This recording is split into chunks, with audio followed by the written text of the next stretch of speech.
Hello दोस्तों, आप सभी को इस प्यारे से YouTube चैनल CWK में स्वागत है। कैसे हैं आप लोग? उम्मीद है शानदार, जिंदाबाद, ज़बरदस्त होंगे। अगर क्लास 10th बायोलॉजी का चैप्टर 1 श्वसन आपको टफ लगता है तो बस आप 3 मिनट रुक जाइए। बस 3 मिनट आप अपना दे दीजिए, सब अच्छे से क्लियर हो जाएगा, बहुत अच्छे से क्लियर हो। चलिए बिना समय गंवाए हम चलते हैं अपने टॉपिक पे। आज का टॉपिक है जय पराक्रम का श्वसन। तो चलिए चलते हैं। एक प्यारा सा मोटिवेशन हो जाए, एक प्यारा सा मोटिवेशन हो जाए। तुम्हें कोई रोक नहीं सकता, तुम्हें कोई रोक नहीं सकता, तुम्हें कोई रोक नहीं सकता, तुम्हें कोई रोक नहीं सकता, बस तुम्हारे कल ने तुम्हें आज को रोक रखा है। तुम्हें कोई रोक नहीं सकता, बस तुम्हारे कल ने तुम्हारे आज को रोक रखा है। चलिए माँ शारदे को एक बार सब नमस्कार कर लीजिए। ये हमारा छोटा सा YouTube चैनल है जिसे आप सब्सक्राइब कर लीजिएगा। चलिए आज हम लोग पढ़ने वाले हैं श्वसन। आज हम लोग श्वसन पढ़ने वाले हैं। तो चलिए सबसे पहले श्वसन का परिभाषा। श्वसन एक ऐसी प्रक्रिया है जिसमें वातावरण से ऑक्सीजन ग्रहण कर शरीर की कोशिकाओं में पहुंचाया जाता है, जहां ऑक्सीजन ग्लूकोज का ऑक्सीकरण कर CO2 HO2 H2O एवं ऊर्जा का निर्माण होता है। क्या बोले? श्वसन एक ऐसी प्रक्रिया है जिसमें वातावरण से ऑक्सीजन ग्रहण कर शरीर की कोशिकाओं में पहुंचाया जाता है, जहां ऑक्सीजन ग्लूकोज का ऑक्सीकरण कर CO2 H2O एवं ऊर्जा का निर्माण होता है। तो चलिए देखते हैं। देखिए, वायु जिस मार्ग का अनुसरण करती हैं, वायु जिस मार्ग का अनुसरण करती हैं, वायु जिस मार्ग का अनुसरण करती हैं उसे श्वसन मार्ग कहते हैं। वायु जिस मार्ग का अनुसरण करती हैं उसे श्वसन मार्ग कहते हैं। श्वसन ग्रहण करने की क्रिया को निश्वसन या प्रश्वसन, प्रश्वास श्वास छोड़ने की क्रिया को निश्वास या अच्छवास कहते हैं। श्वसन की दोनों अवस्था अच्छवास एवं प्रश्वास मिलकर श्वासोच्छ्वास कहलाती है। श्वासोच्छ्वास कहलाती है।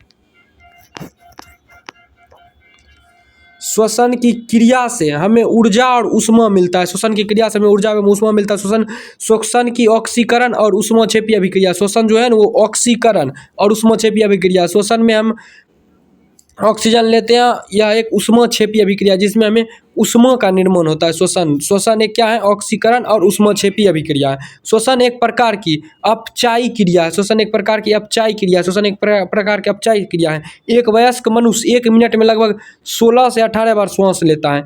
एक वयस्क मनुष्य 1 मिनट में लगभग 16 से 18 बार श्वास लेता है।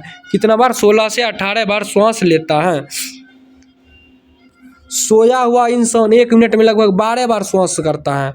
छोटा बच्चा 1 मिनट में लगभग 25 बार श्वास करता है। मनुष्य का श्वसन अंग फेफड़ा है एवं श्वसन गैस ऑक्सीजन और कार्बन डाइऑक्साइड है। मनुष्य का श्वसन अंग फेफड़ा है। मनुष्य का श्वसन अंग फेफड़ा है। मनुष्य का श्वसन अंग कौन सी है? फेफड़ा है।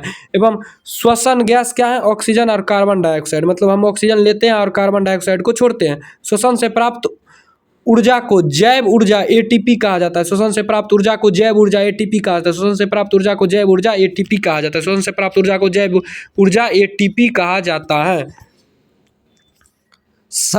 हमारे शरीर में ऑक्सीजन और कार्बन डाइऑक्साइड का वाहक हीमोग्लोबिन करता है। देखिए ये बहुत इंपॉर्टेंट ऑब्जेक्टिव है। ऑक्सीजन और कार्बन डाइऑक्साइड का वाहन कौन करता है? तो हीमोग्लोबिन ही ऑक्सीजन और कार्बन डाइऑक्साइड का वाहन करता है। हमारे शरीर में हीमोग्लोबिन ही ऑक्सीजन और कार्बन डाइऑक्साइड का वाहन करता है। मोनम में श्वास नली या ट्रेकिया 11 सेंटीमीटर लंबी होती है। श्वास नली या ट्रेकिया मोनम में 11 सेंटीमीटर लंबी होती है। कितना सेंटीमीटर होती है लंबी? तो 11 सेंटीमीटर लंबी होती है। मोनम में श्वसन या ट्रेकिया 11 सेंटीमीटर लंबी होती है। मोनम में श्वसन या ट्रेकिया 11 सेंटीमीटर लंबी होती है। मोनम में श्वसन या ट्रेकिया 11 सेंटीमीटर लंबी होती है। और इसका व्यास 16 mm। इसका व्यास कितना होता है? 16 mm। मोनम श्वास नली या ट्रेकिया का 11 सेंटीमीटर लंबा होता है और 16 mm इसका व्यास होता है। 16 mm इसका व्यास होता है।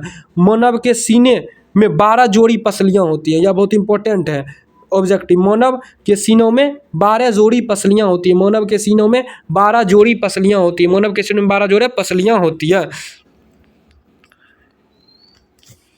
एक बार नॉर्मल सांस लेने में हम 500 ml वायु लेते हैं, मतलब आधा लीटर, लगभग आधा लीटर वायु हम अंदर ले लेते हैं एक बार सांस लेने में। मानव फेफड़े में अधिकतम 1600 मिलीलीटर वायु जमा हो सकता है, मतलब कि 6 kg वायु आप अपने अंदर ले सकते हैं। कितना? 6 kg वायु।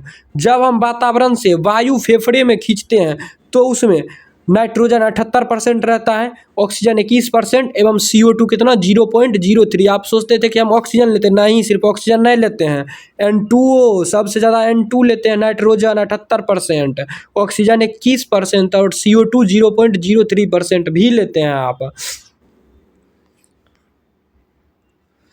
पर्वत पर चढ़ने में या समुद्र में जाने पर ऑक्सीजन सिलेंडर में O2 + N2, क्या बोले? पर्वत पर चढ़ने में एवं समुद्र में जाने पर O2 और N2 दोनों का मिश्रण रहता है।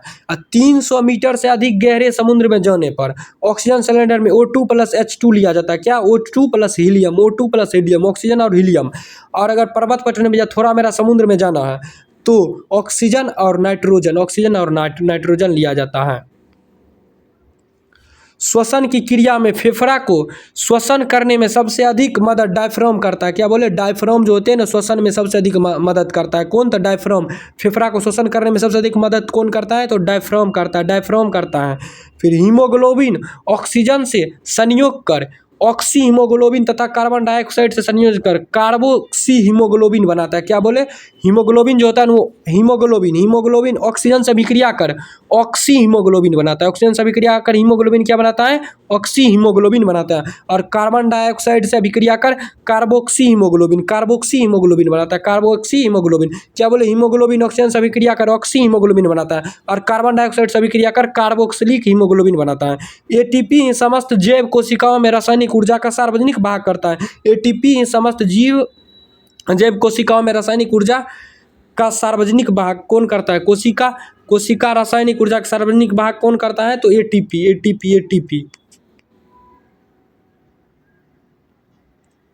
एटीपी का उत्पाद शरीर के अंदर जीवित कोशिका में होता है, इसलिए इसे जैव ऊर्जा एटीपी को क्या कहता है? जैव ऊर्जा किसे कहता है? एटीपी को क्या कहता है? जैव ऊर्जा किसे कहता है? एटीपी को।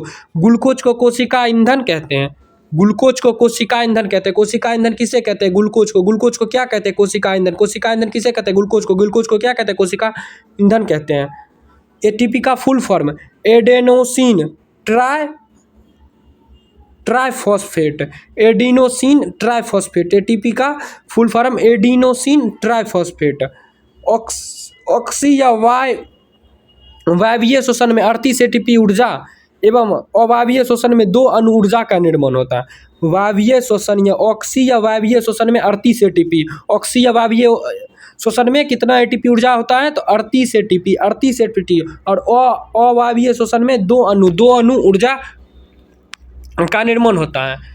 निम्न श्रेणी के जंतु जैसे एक कोशिकीय जीव, उदाहरण के लिए अमीबा तथा पैरामीशियम में श्वसन गैस का आदान प्रदान कोशिका झिल्ली से वितरण क्रिया द्वारा होता है। मतलब हम सब सांस लेते हैं नाक से, लेकिन अमीबा जो है ना वो सांस अपने त्वचा के द्वारा लेता है। जैसे हमारे त्वचा से पसीना निकलता है, उसी तरह वो अपने त्वचा से ही सांस लेता है। अमीबा और पैरामीशियम अपने त्वचा से सांस लेता है, काहे कि ये दोनों एक कोशिकीय जीव है। तो चलिए इसके बाद हम पढ़ेंगे श्वसन अंग। इसके बाद क्या पढ़ेंगे? श्वसन अंग। अगले वीडियो में हम श्वसन अंग पढ़ेंगे। चलिए ख़त्म हो गया। अगर आप लोग हमारे चैनल पर नए हैं तो हमारे चैनल को सब्सक्राइब कर लीजिएगा और ऐसा वीडियो आपको मिलता रहेगा। हम एक वीडियो कराए हैं जिसमें मात्र 2 मिनट में केमिस्ट्री का पहला चैप्टर पूरा एकदम इजी कॉन्सेप्ट के साथ पढ़ाए हैं। आप जाके नहीं पढ़े हैं तो पढ़ लीजिए, एक बार जाके पूरा आपको समझ आएगा। नहीं समझ आएगा तो आप कमेंट हमको बताइएगा आपको नहीं समझ आया। तो चलिए अगले वीडियो में हम लोग मिलते हैं।